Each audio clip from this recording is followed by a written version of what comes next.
The New Catacomb by Arthur Conan Doyle. "Look here, Burger," said Kennedy, "I do wish that you would confide in me." The two famous students of Roman remains sat together in Kennedy's comfortable room, overlooking the Corso. The night was cold, and they had both piled up their chairs to the unsatisfactory Italian stove, which threw out a zone of stuffiness rather than of warmth. Outside, under the bright winter stars, lay the modern Rome. The long double chain of the electric lamps, the brilliantly lighted cafes, the rushing carriages, and the dense throng upon the footpaths. But inside, in the sumptuous chamber of the rich young English archaeologist, there was only old Rome to be seen.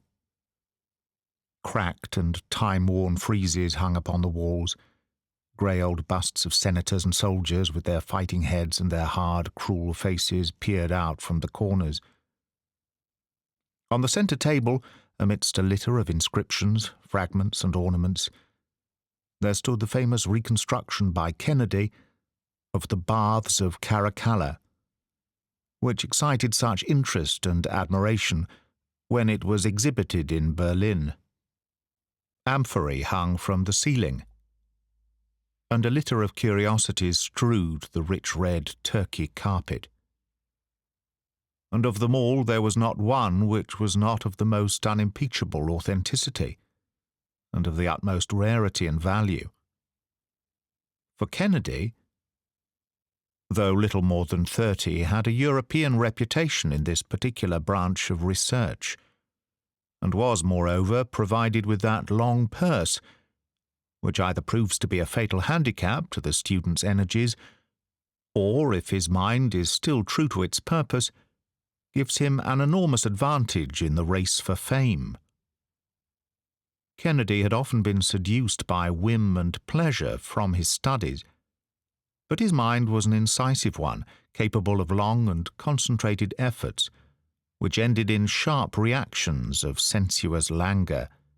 His handsome face, with its high white forehead, its aggressive nose, and its somewhat loose and sensual mouth, was a fair index of the compromise between strength and weakness in his nature. Of a very different type was his companion, Julius Burger. He came of a curious blend, a German father and an Italian mother, with the robust qualities of the North, mingling with the softer graces of the South. Blue Teutonic eyes lightened his sun-browned face, and above them rose a square, massive forehead, with a fringe of close yellow curls lying round it. His strong, firm jaw was clean-shaven, and his companion had frequently remarked how much it suggested those old Roman busts which peered out from the shadows in the corners of his chamber. Under its bluff German strength, there lay always a suggestion of Italian subtlety. But the smile was so honest and the eyes so frank that one understood that this was only an indication of his ancestry, with no actual bearing upon his character. In age and in reputation, he was on the same level as his English companion, but his life and his work had both been far more arduous. 12 years before, he had come as a poor student to Rome, and had lived ever since upon some small endowment for research, which had been awarded to him by the University of Bonn. Painfully, slowly, and doggedly, with extraordinary tenacity and single-mindedness, he had climbed from rung to rung of the ladder of fame, until now he was a member of the Berlin Academy, and there was every reason to believe that he would shortly be promoted to the chair of the greatest of German universities. But the singleness of purpose which had brought him to the same high level as the rich and brilliant Englishmen had caused him, in everything outside their work, to stand infinitely below him. He had never found a pause in his studies in which to cultivate the social graces. It was only when he spoke of his own subject that his face was filled with life and soul. At other times he was silent and embarrassed. too conscious of his own limitations in larger subjects, and impatient of that small talk which is the conventional refuge of those who have no thoughts to express. And yet for some years there had been an acquaintanceship, which appeared to be slowly ripening into a friendship between these two very different rivals. The base and origin of this lay in the fact that in their own studies each was the only one of the younger men who had knowledge and enthusiasm enough properly to appreciate the other. Their common interests and pursuits had brought them together, and each had been attracted by the other's knowledge. And then gradually something had been added to this. Kennedy had been amused by the frankness and simplicity of his rival, while Berger, in turn, had been fascinated by the brilliancy and vivacity which had made Kennedy such a favourite in Roman society. I say had, because just at the moment the young Englishman was somewhat under a cloud, a love affair, the details of which had never quite come out, had indicated a heartlessness and callousness upon his part which shocked many of his friends. But in the bachelor circles of students and artists in which he preferred to move, there is no very rigid code of honour in such matters, and though a head might be shaken or a pair of shoulders shrugged over the flight of two and the return of one, the general sentiment was probably one of curiosity, and perhaps of envy, rather than of reprobation. "Look here, Berger," said Kennedy, looking hard at the placid face of his companion, "I do wish that you would confide in me." As he spoke, he waved his hand in the direction of a rug which lay upon the floor. On the rug stood a long, shallow fruit basket of the light wicker work which is used in the Campagna, and this was heaped with a litter of objects, inscribed tiles, broken inscriptions, cracked mosaics, torn papyri, rusty metal ornaments, which to the uninitiated might have seemed to have come straight from a dustman's bin, but which a specialist would have speedily recognized as unique of their kind. The pile of odds and ends in the flat wickerwork basket supplied exactly one of those missing links of social development which are of such interest to the student. It was the German who had brought them in, and the Englishman's eyes were hungry as he looked at them. "I won't interfere with your treasure trove, but I should very much like to hear about it," he continued, while Berger very deliberately lit a cigar. "It is evidently a discovery of the first importance. These inscriptions will make a sensation throughout Europe. For every one here, there are 1,000,000 there," said the German. "There are so many that a dozen savants might spend a lifetime over them, and build up a reputation as solid as the castle of Sant'Angelo." Kennedy sat thinking, with his fine forehead wrinkled, and his fingers playing with his long fair moustache. "You have given yourself away, Berger," said he at last. "Your words can only apply to one thing. You have discovered a new catacomb." "I had no doubt that you had already come to that conclusion from an examination of these objects." "Well, they certainly appeared to indicate it, but your last remarks make it certain. There is no place except a catacomb which could contain so vast a store of relics as you describe." "Quite so. There is no mystery about that. I have discovered a new catacomb." "Where?" "Ah, that is my secret, my dear Kennedy. Suffice it that it is so situated that there is not one chance in 1,000,000 of anyone else coming upon it. Its date is different from that of any known catacomb, and it was reserved for the burial of the highest Christians, so that the remains and the relics are quite different from anything which has ever been seen before. If I was not aware of your knowledge and of your energy, my friend, I would not hesitate, under the pledge of secrecy, to tell you everything about it, but as it is, I think I must certainly prepare my own report of the matter before I expose myself to such formidable competition." Kennedy loved his subject with a love which was almost a mania, a love which held him true to it amidst all the distractions which come to a wealthy and dissipated young man. He had ambition, but his ambition was secondary to his mere abstract joy and interest in everything which concerned the old life and history of the city. He yearned to see this new underworld, which his companion had discovered. "Look here, Burger," said he earnestly, "I assure you that you can trust me most implicitly in the matter. Nothing would induce me to put pen to paper about anything which I see until I have your express permission. I quite understand your feeling, and I think it is most natural. But you have really nothing whatever to fear from me. On the other hand, if you don't tell me, I shall make a systematic search, and I shall most certainly discover it. In that case, of course, I should make what use I liked of it, since I should be under no obligation to you." Burger smiled thoughtfully over his cigar. "I have noticed, friend Kennedy," said he, "that when I want information of any point, you are not always so ready to supply it. When did you ever ask me anything that I did not tell you? You remember, for example, my giving you the material for your paper about the Temple of the Vestals. Ah, well, that was not a matter of much importance. If I were to question you upon some intimate thing, would you give me an answer, I wonder? This new catacomb is a very intimate thing to me, and I should certainly expect some sign of confidence in return." "What you are driving at, I cannot imagine," said the Englishman.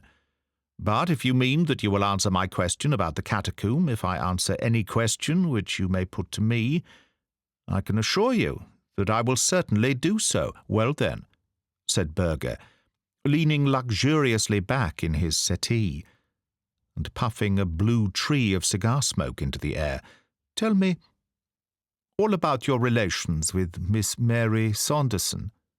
Kennedy sprang up in his chair and glared angrily at his impassive companion. "What the devil do you mean?" he cried. "What sort of a question is this? You may mean it as a joke, but you never made a worse one." "No, I don't mean it as a joke," said Burger simply. "I am really rather interested in the details of the matter. I don't know much about the world and women and social life and that sort of thing, and such an incident has the fascination of the unknown for me. I know you, and I know her by sight. I had even spoken to her once or twice. I should very much like to hear from your own lips exactly what it was that occurred between you." "I won't tell you a word." "That's all right. It was only my whim to see if you would give up a secret, as easily as you expected me to give up my secret of the new catacomb. You wouldn't, and I didn't expect you to. But why you should expect otherwise of me? There's St. John's clock striking 10. It is quite time that I was going home." "No, wait a bit, Burger," said Kennedy. "This is really a ridiculous caprice of yours to wish to know about an old love affair which has burned out months ago. You know we look upon a man who kisses and tells as the greatest coward and villain possible." "Certainly," said the German, getting up his basket of curiosities. "When he tells anything about a girl which is previously unknown, he must be so. But in this case, as you must be aware, it was a public matter which was the common talk of Rome. So that you are not really doing Miss Mary Saunderson any injury by discussing her case with me. But still, I respect your scruples, and so good night." "Wait a bit, Burger," said Kennedy, laying his hand upon the other's arm. "I am very keen upon this catacomb business, and I can't let it drop quite so easily. Would you mind asking me something else in return? Something not quite so eccentric this time." No, you have refused, and there is an end of it," said Burger, with his basket on his arm. "No doubt you are quite right not to answer, and no doubt I am quite right also. And so again, my dear Kennedy, good night." The Englishman watched Burger cross the room, and he had his hand on the handle of the door before his host sprang up, with the air of a man who is making the best of that which cannot be helped. "Hold on, old fellow," said he. I think you are behaving in a most ridiculous fashion. But still, if this is your condition, I suppose that I must submit to it. I hate saying anything about a girl, but as you say, it is all over Rome, and I don't suppose I can tell you anything which you do not know already. What was it you wanted to know? The German came back to the stove, and, laying down his basket, he sank into his chair once more. "May I have another cigar?" said he. "Thank you very much. I never smoke when I work, but I enjoy a chat much more when I am under the influence of tobacco. Now, as regards this young lady with whom you had this little adventure, what in the world has become of her?" "She is at home with her own people." "Oh, really? In England?" "Yes." "What part of England?" "London?" "No, Twickenham." "You must excuse my curiosity, my dear Kennedy, and you must put it down to my ignorance of the world. No doubt it is quite a simple thing to persuade a young lady to go off with you for 3 weeks or so, and then to hand her over to her own family at— what did you call the place? Twickenham. Quite so, at Twickenham. But it is something so entirely outside my own experience that I cannot even imagine how you set about it. For example, if you had loved this girl, your love could hardly disappear in 3 weeks. So I presume that you could not have loved her at all. But if you did not love her, why should you make this great scandal, which has damaged you and ruined her?" Kennedy looked moodily into the red eye of the stove. "That's a logical way of looking at it, certainly," said he. "Love is a big word, and it represents a good many different shades of feeling. I liked her, and— well, you say you've seen her, you know how charming she could look. But still I am willing to admit, looking back, that I could never have really loved her." "Then, my dear Kennedy, why did you do it?" "The adventure of the thing had a great deal to do with it." "What? You are so fond of adventures?" "Where would the variety of life be without them? It was for an adventure that I first began to pay my attentions to her. I've chased a good deal of game in my time, but there's no chase like that of a pretty woman. There was the piquant difficulty of it also, for, as she was the companion of Lady Emily Rood, it was almost impossible to see her alone. On top of all the other obstacles which attracted me, I learned from her own lips very early in the proceedings that she was engaged." "Mein Gott! To whom?" "She mentioned no names." "I do not think that anyone knows that. So that made the adventure more alluring, did it?" "Well, it did certainly give a spice to it. Don't you think so? I tell you that I am very ignorant about these things. My dear fellow, you can remember that the apple you stole from your neighbour's tree was always sweeter than that which fell from your own. And then I found that she cared for me." "What? At once?" "Oh, no, it took about 3 months of sapping and mining, but at last I won her over.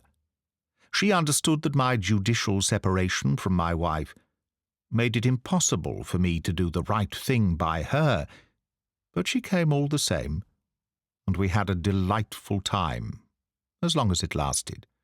"But how about the other man?" Kennedy shrugged his shoulders.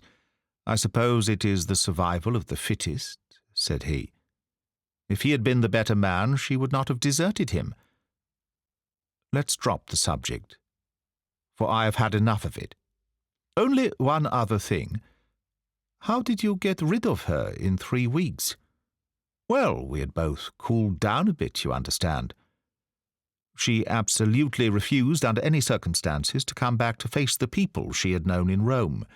Now, of course, Rome is necessary to me, and I was already pining to be back at my work. So there was one obvious cause of separation. Then again, her old father turned up at the hotel in London, and there was a scene, and the whole thing became so unpleasant that really, though I missed her dreadfully at first, I was very glad to slip out of it. Now, I rely upon you not to repeat anything of what I have said." "My dear Kennedy, I should not dream of repeating it. But all that you say interests me very much. for it gives me an insight into your way of looking at things, which is entirely different from mine, for I have seen so little of life.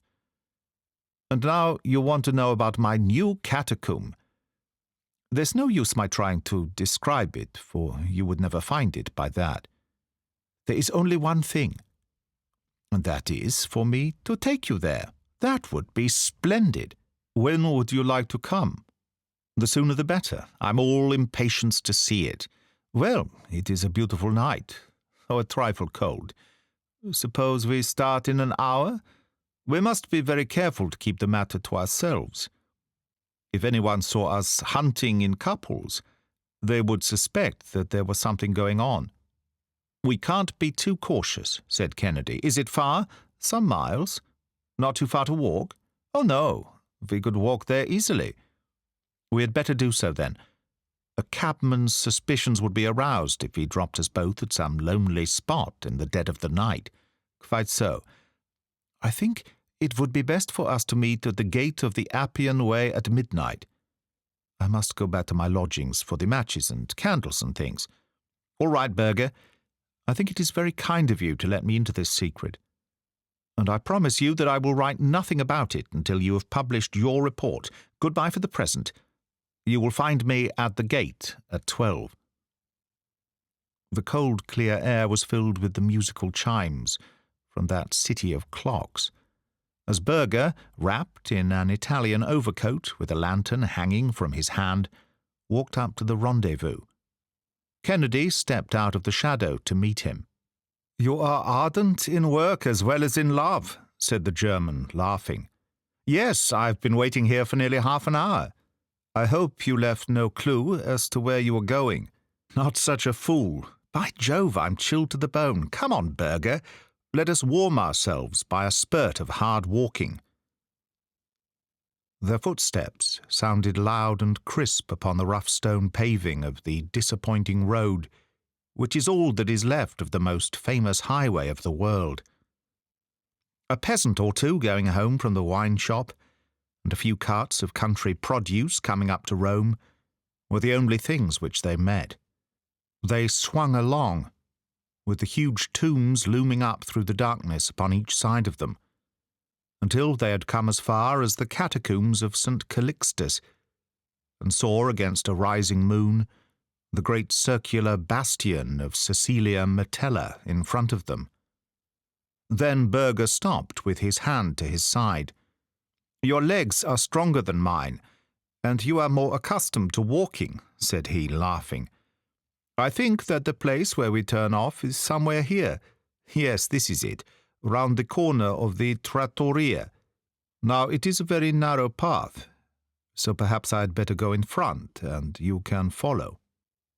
He had lit his lantern, and by its light they were enabled to follow a narrow and devious track, which wound across the marshes of the Campagna. The great aqueduct of old Rome lay like a monstrous caterpillar across the moonlit landscape, and their road led them under one of its huge arches, and past the circle of crumbling bricks which marks the old arena. At last, Berger stopped at a solitary wooden cowhouse, and he drew a key from his pocket. "Surely your catacomb is not inside a house," cried Kennedy. "The entrance to it is. That is just the safeguard which we have against anyone else discovering it. Does the proprietor know of it? Not he. He had found one or two objects which made me almost certain that his house was built on the entrance to such a place. So I rented it from him, and did my excavations for myself. Come in, and shut the door behind you." It was a long empty building, with the mangers of the cows along one wall. Berger put his lantern down on the ground, and shaded its light in all directions save one, by draping his overcoat round it.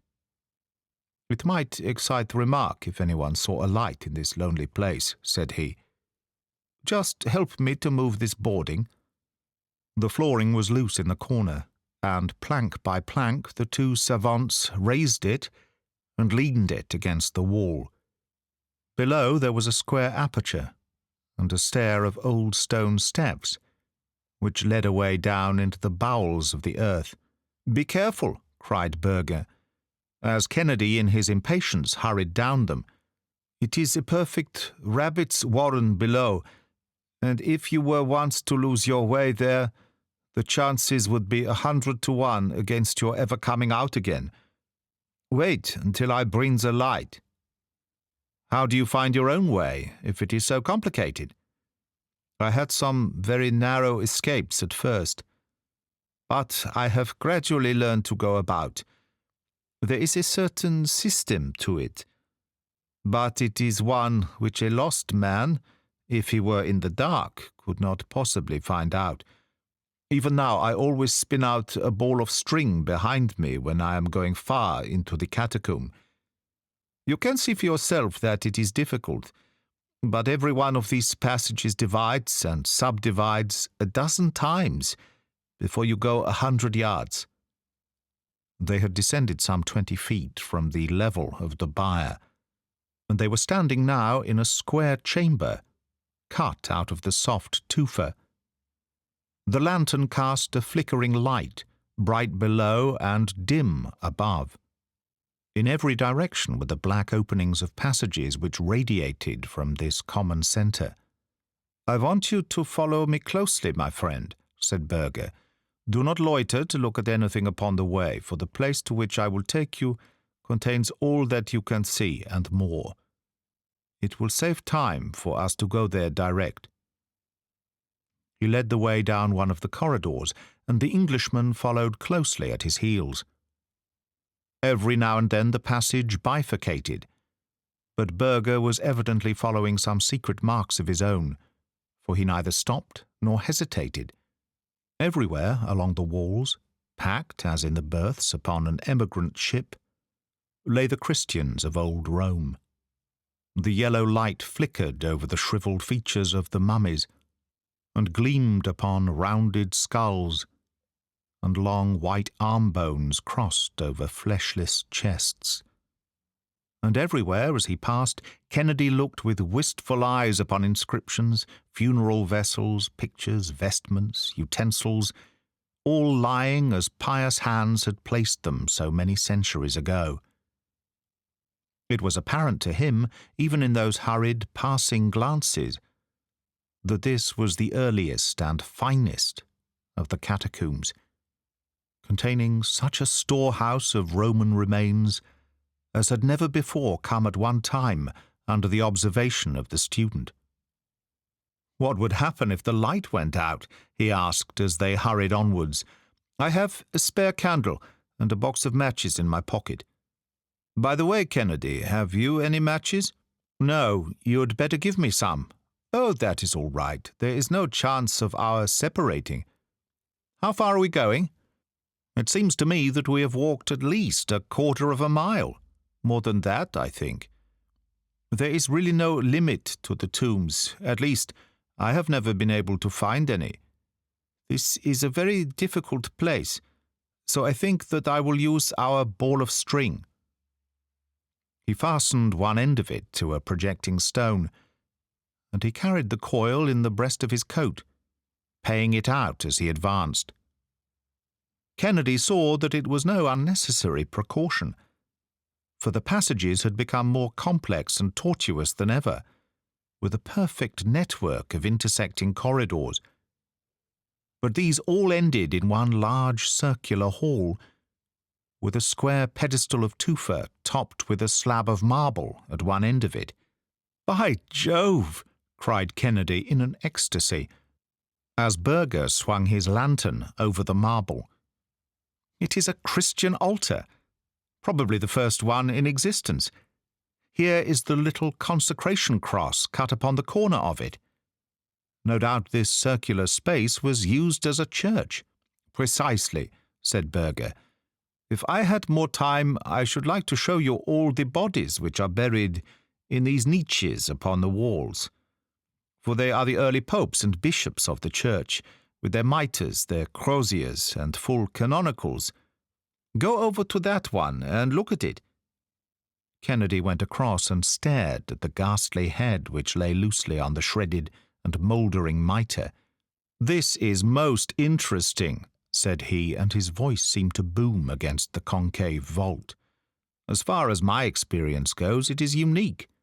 Bring the lantern over, Berger, for I want to see them all." But the German had strolled away, and was standing in the middle of a yellow circle of light at the other side of the hall. "Do you know how many wrong turnings there are between this and the stairs?" he asked. "There are over 2,000. No doubt it was one of the means of protection which the Christians adopted. The odds are 2,000 to 1 against a man getting out, even if he had a light. But if he were in the dark, it would, of course, be far more difficult. So I should think. And the darkness is something dreadful. I tried it once for an experiment. Let us try it again." He stooped to the lantern, and in an instant it was as if an invisible hand was squeezed tightly over each of Kennedy's eyes. Never had he known what such darkness was. It seemed to press upon him and to smother him. It was a solid obstacle against which the body shrank from advancing. He put his hands out to push it back from him. "That will do, Berger," said he. "Let's have the light again." But his companion began to laugh. And in that circular room, the sound seemed to come from every side at once. "You seem uneasy, friend Kennedy," said he. "Go on, man, light the candle," said Kennedy impatiently. "It's very strange, Kennedy, but I could not in the least tell by the sound in which direction you stand. Could you tell me where I am?" "No. You seem to be on every side of me. If it were not for this string, which I hold in my hand, I should not have a notion which way to go." "I dare say not. Strike a light, man, and have an end of this nonsense." "Well, Kennedy, there are two things which I understand that you are very fond of. The one is an adventure, and the other is an obstacle to surmount. The adventure must be finding your way out of this catacomb. The obstacle will be the darkness, and the 2,000 wrong turns which make the way a little difficult to find. But you need not hurry, for you have plenty of time. And when you halt for a rest now and then, I should like you just to think of Miss Mary Saunderson, and whether you treated her quite fairly." "You devil! What do you mean?" roared Kennedy. He was running about in little circles, and clasping at the solid blackness with both hands. "Goodbye," said the mocking voice, and it was already at some distance.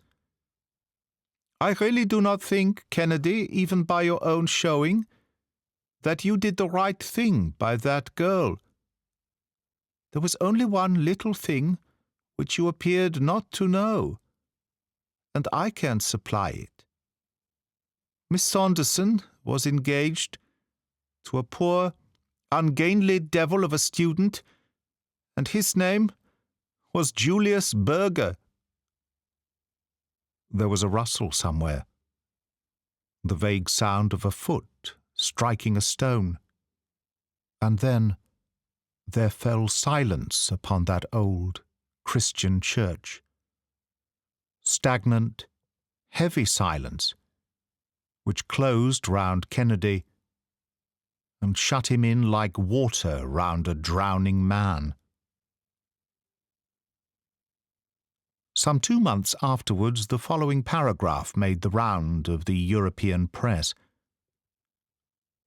"One of the most interesting discoveries of recent years is that of the new catacomb in Rome, which lies some distance to the east of the well-known vaults of St. Calixtus.